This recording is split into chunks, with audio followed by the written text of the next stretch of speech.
São 3 empresas que eu vou te falar aqui hoje: Semin, a Klabin e a Petrobras. Empresas de setores completamente diferentes entre si, só que eu encontrei uma coisa bem específica que ninguém tá olhando nelas 3. E aí, pra te mostrar isso, eu vou fazer em 3 etapas. Primeiro, fazer um panorama sobre cada uma dessas empresas, já que elas são muito diferentes entre si. Segundo, ver o que é que tá todo mundo falando sobre elas. E terceiro, te mostrar o que é que eu vi que pouca gente viu. Por último, a gente ainda vai ver se essas ações, se elas estão baratas nesse momento, se faz sentido para quem tá pensando em investir por longo prazo. E aí, antes do vídeo começar, já me conta aqui embaixo. Entre essas 3 ações, você investe em alguma delas?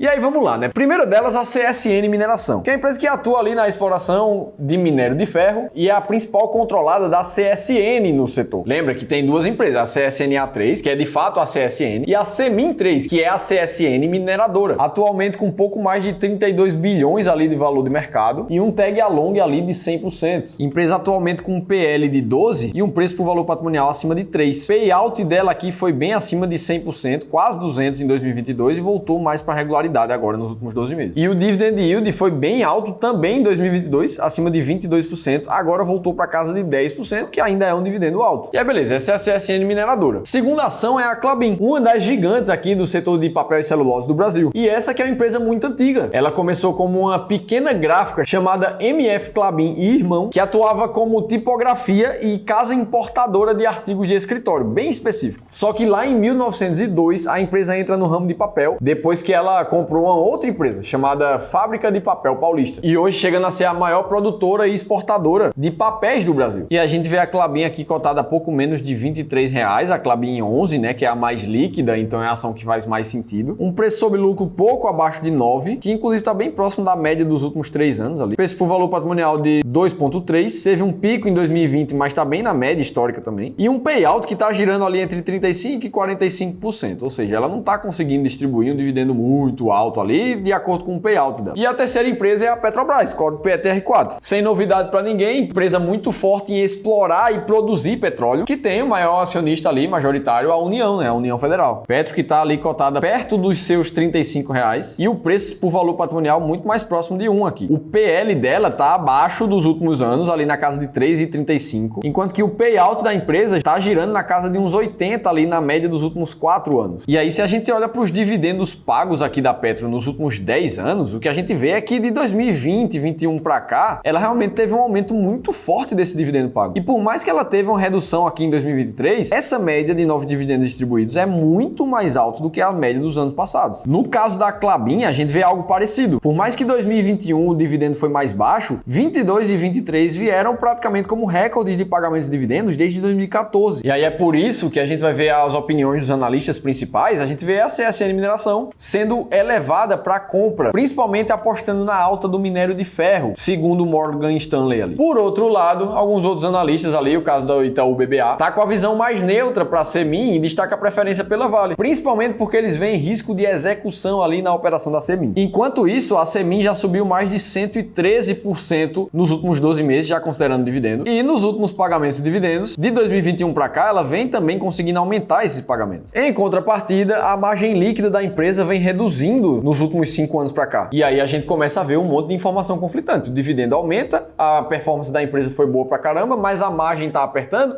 Tem analista que fala bem, tem analista que fala neutro. E aí no caso da Klabin a gente vê algo parecido. Muita gente falando bem, esperando uma alta ali, uma retomada nos volumes da Klabin no terceiro tri de 2023 e principalmente falando do fim dos investimentos ali, do famoso Puma 2, que é a principal obra que a Klabin já fez, indicando novos ares, ou seja, a produção aumentando, lucro e receita subindo também com esses novos projetos. Nesse caso a gente vê muito otimismo, a gente já viu os dividendos levemente maiores e ainda assim todo mundo esperando uma expectativa de altas mais fortes para a empresa. E por último a Petrobras, que independente dos seus números vai gerar muita narrativa por causa da política envolvida na empresa. E aí você vai ver Petrobras tentando afastar temores de política de investimentos e tentando assegurar dividendos. Ninguém sabe se a Petro vai conseguir segurar um patamar de dividendos fortes para os próximos anos ou não. Enquanto isso, a própria Petro anunciou uma recompra de ações muito fortes ali no terceiro tri desse ano. Ou seja, enquanto um monte de gente fala mal da empresa, a própria empresa compra suas próprias ações num movimento que considera provavelmente que elas estão abaixo do que deveriam na bolsa. Qual é o ponto que eu quero te mostrar com isso tudo aqui? Quando a gente vai olhar para números versus narrativas, muitas vezes o que a gente vê é uma discrepância entre os dois. Os números falam uma coisa, as narrativas falam outras completamente diferentes. E isso, apesar de induzir muita gente a comprar uma empresa quando não deve e vender também quando não deveria, focados nos vieses e nas emoções que o ser humano tem, isso também tem um lado muito positivo. Para uma pessoa que tem uma estratégia de investimentos muito mais clara, ela pode usar as narrativas para comprar e vender de outras pessoas que estão emocionadas, e a ganância dos investidores fazerem com que eles paguem cada vez mais caro por essas ações. O investidor com estratégia consegue vender nessa hora para o cara que quer pagar mais. E aqui que entra o ponto que ninguém fala, mas que existe em comum sobre essas três ações da bolsa. As expectativas para o que vai acontecer com elas já está no preço. E é por isso que empresas boas podem ser ações ruins, uma vez que ela pode ser um ótimo negócio, mas o preço pode estar caro. E empresas ruins e medianas podem ser boas ações, uma vez que a empresa não é lá essas coisas todas, só que o preço está tão barato que faz sentido você pensar em comprar. Inclusive, empresas que são notoriamente boas, elas tendem a ficar mais caras mesmo no mercado. Se a gente for usar um exemplo desse livro aqui, The Acquirer's Multiple, o que a gente vê é que, historicamente falando, empresas que ficam mais caras e que se valorizaram muito nos últimos anos, 20, 28, 43%, em comparação com empresas que ficaram mais baratas nesses últimos anos, perdendo 10, 20, 30% do seu valor, comprovaram que o retorno de cada uma dessas empresas era muito diferente no futuro. Enquanto as empresas caras já tinham subido bastante, dali pra frente elas tinham uma alta muito mais moderada. Já as empresas mais baratas, que tinham caído pra caramba, tinham uma alta mais forte dali pra frente, mostrando que mesmo negócios não tão redondos, não tão positivos assim, comprados a um bom preço, trazem um retorno muito mais alto para o investidor. Ou seja, ações baratas tendem a vencer no mercado, enquanto ações caras tendem a valorizar muito menos. Dito isso, a nossa função aqui agora é entender se dentro dessas três ações, olhando somente para números, se elas estão baratas de verdade. Até porque investir em ações baratas nos últimos 25 anos deu um retorno muito acima do Ibovespa, comprovando que o gráfico do livro lá falava foi verdade aqui também no mercado de ações do Brasil. E quando a gente vai olhar para o caso da Semin, por exemplo, ela está com um earning yield atualmente de pouco mais de 13%, colocando ela na posição número 36 das ações mais baratas da bolsa. E a Klabin está numa situação pior ainda, com um earning yield abaixo de 10%. Em linhas muito gerais, o earning yield é quanto a empresa consegue gerar de caixa em comparação a quanto ela vale no mercado. Ou seja, um earning yield ali aproximado de 10% mostra uma empresa que consegue gerar R$10 de caixa, enquanto que ela vale R$100 ali para vender no mercado. Ou seja, uma baixa geração de caixa em relação ao que ela vale. Só que no caso da Petrobras, por exemplo, que está com um earning yield atualmente de quase 34%